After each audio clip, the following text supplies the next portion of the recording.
Donc, bienvenue à la troisième capsule sur l'utilisation de la plateforme Zoom. Dans cette capsule-ci, l'objectif, c'est de voir un petit peu de quelle façon on enregistre les formations données sur Zoom et de quelle façon on peut gérer les enregistrements que nous faisons sur la plateforme. Donc, nous sommes dans une classe virtuelle en ce moment. Donc, vous voyez sur le petit écran juste en haut. Euh, et là, on va enregistrer notre formation. Donc, c'est sûr, ça va être très, très court, mais ça serait la même opération pour un cours plus long. Donc, on va aller dans l'onglet Enregistrer, juste ici, et vous allez choisir une des deux options. Donc, vous avez une option Enregistrement sur cet ordinateur. Donc, ça va enregistrer sur votre ordinateur, donc à l'interne, localement, ou vous avez une option enregistrement sur le cloud. Donc là, ça va enregistrer dans le système, dans les serveurs de Zoom.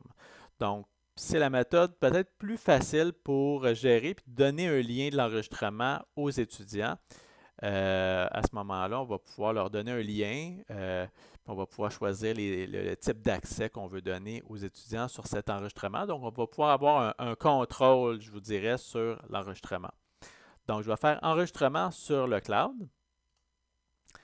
Donc, c'est connexion au serveur. Et à partir du moment que le cours est en enregistrement, ben, vous allez voir une espèce d'onglet rouge qui dit que le cours est en enregistrement. On pourrait toujours faire pause à l'enregistrement. Par exemple, si vous faites une pause dans votre cours, vous dites aux étudiants, ah, là, on va prendre un petit 20 minutes de pause, puis on revient. Pourriez toujours mettre pause. Mais le problème, c'est que des fois, on oublie de le repartir au retour. Donc, je vous conseille, même si vous prenez une pause, de le laisser jouer tout le long pour éviter d'oublier de repaiser sur enregistrer par la suite. Donc, ça, c'était mon conseil, parce que j'ai déjà oublié d'enregistrer. Et d'ailleurs, si vous faites le plan de votre cours, de ce qui va être à faire, les opérations qui vont être à faire, je vous conseille fortement de marquer l'opération, débuter l'enregistrement au début du cours, parce que des fois, c'est quelque chose dans le feu de l'action qu'on oublie. Puis on se rend compte à la pause, oh, j'ai pas enregistré mon cours. Donc, ça pourrait être une bonne chose. Donc, c'est ça. Puis vous pouvez mettre pause ou stopper l'enregistrement juste ici aussi en bas, là, à ce moment-là. Donc, c'est ça. Et à partir du moment que j'arrête l'enregistrement, je vais l'arrêter. On vous demande, voulez-vous arrêter l'enregistrement dans le iCloud? If yes, you will receive an email notification when the cloud recording is ready. Donc, on vous dit à ça, quand l'enregistrement de votre cours va être prêt, on va vous envoyer un courriel au courriel de votre compte Zoom. Et là, je fais oui, je le veux. Oui. Et on me le dit encore que je vais recevoir un courriel. Ils sont donc bien gentils, eux autres. Donc, je vais retourner dans mon... Là, ça va prendre peut-être un petit peu de temps pour... Ah, j'ai entendu un son euh, de courriel.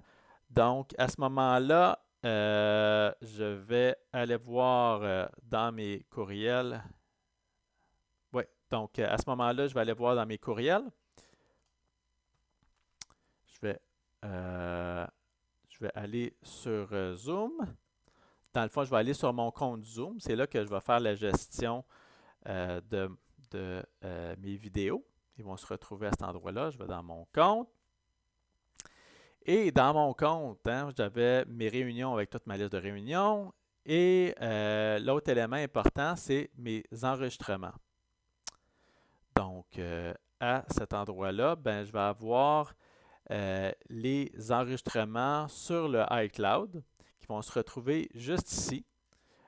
Et j'ai mes enregistrements locaux, dans le fond, des enregistrements que j'ai faits sur mon ordinateur. On va m'indiquer à quel endroit sont mes enregistrements locaux.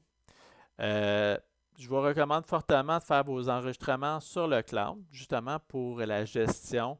Ça va beaucoup mieux de cette façon-là pour donner, dans le fond, le lien de vos vidéos aux étudiants. Là, c'est beaucoup plus simple. Donc, je vois ici que ma vidéo, hein, mon cours ABC de ce soir, ben, est en traitement de l'enregistrement. Donc, euh, l'enregistrement est en train d'être traité. Donc, justement, on va m'envoyer un courriel quand ça va être prêt. Donc, je vais retrouver, dans le fond, à peu près la même chose que mes autres enregistrements qui sont juste ici. Donc, je vais avoir le poids de mes fichiers, tout ça. Et je vais avoir une option de partage juste ici. Donc, je peux cliquer sur partage, par exemple, du cours que j'ai donné de montage audiovisuel, mais ça va être la même chose dans mon cours ABC lorsque le traitement va être terminé. Donc, même combat. Donc, je vais dans partage juste ici.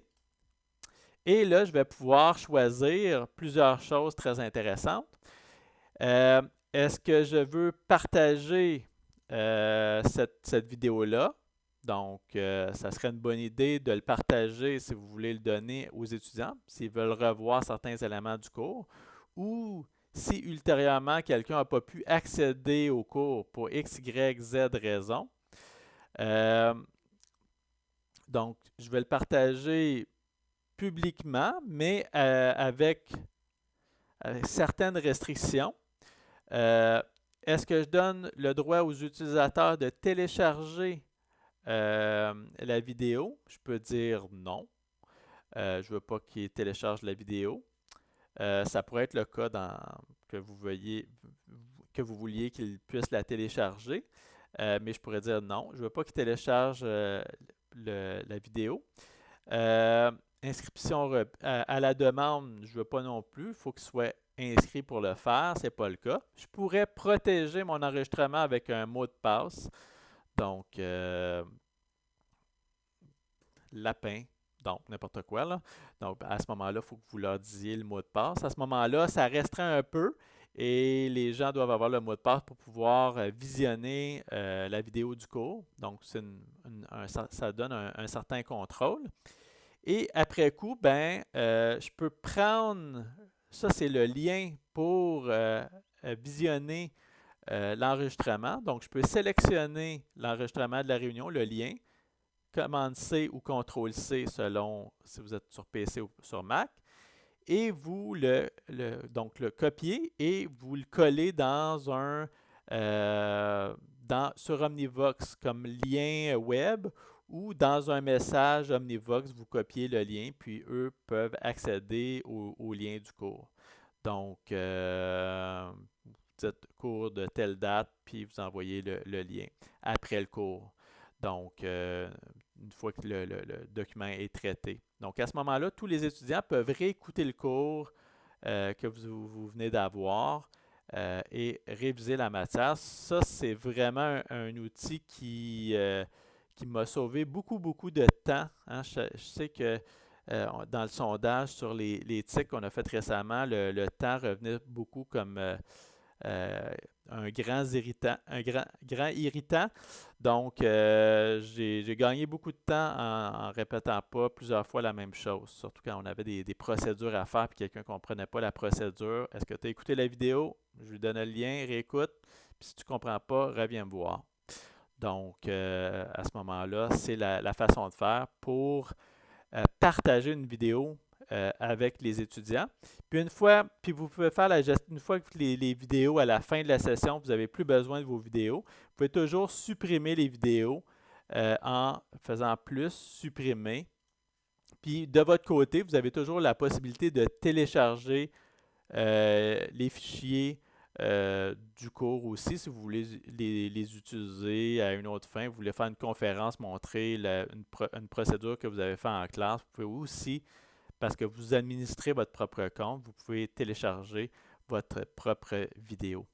Donc, c'est un peu ça, les étapes pour gérer, faire les enregistrements et gérer les enregistrements avec Zoom.